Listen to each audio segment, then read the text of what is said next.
Hi అండి, అందరూ ఎలా ఉన్నారు? నేనైతే చాలా బాగున్నానండి. ఈరోజు వచ్చేసి కృష్ణాష్టమి కదండి. అందరికీ కృష్ణాష్టమి శుభాకాంక్షలు.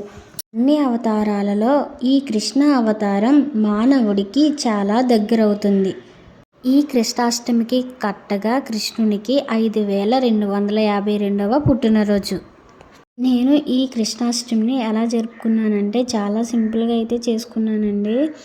నాకు తోచినట్టు నేను ఎలా చేయాలనుకున్నానో అలానే నా చిన్న కృష్ణయ్యనైతే రెడీ చేసుకొని వెన్న అయితే తయారు చేస్తున్నానండి. నేను ఇలా వెన్న తయారు చేయడం ఫస్ట్ టైం అండి.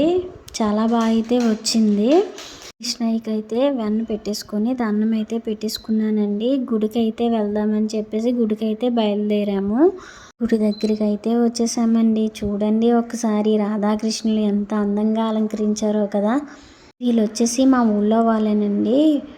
రాధాకృష్ణులకి బట్టలు అయితే వేస్తున్నారు. నాకైతే చాలా ఆనందం వేసిందండి అక్కడ సన్నివేశం చూస్తుంటే. ఎప్పుడు కూడా లేట్గా వెళ్ళేవాళ్ళమండి. ఇదే ఫస్ట్ టైం నేను ఇంత ముందుగా వెళ్ళడం కృష్ణుడి గుడికి. చాలా ఆనందం వేసింది. నాకు ఒకటే అనిపించిందండి, అక్కడికి వెళ్ళగానే ఇంత ముందుగా రావడం ఎంత మంచిదో, ఇవన్నీ చూస్తున్నాం కదా అనిపించిందండి. మనసు చాలా ప్రశాంతంగా ఉంది. మేము ఇలా గుడి లోపలికి అయితే వెళ్ళామండి. అప్పుడే పంతులు గారు అయితే వచ్చారు. అప్పుడే రాధాకృష్ణులు ఇద్దరికి పూజ అయితే చేశారండి. చాలా ఆనందం వేసింది. ఎప్పుడు చూడలేని విధంగా ఆ రోజు పూజ అయితే చూసామండి. హారతి అయితే ఇస్తున్నారండి. మేము బయటకు అయితే వచ్చేసాము. ప్రసాదం తింటున్నామండి. అప్పుడు చూడండి అప్పటికే జనం చాలామంది అయితే ఉన్నారండి. భోజనాలు అయితే వండుతున్నారు అక్కడ.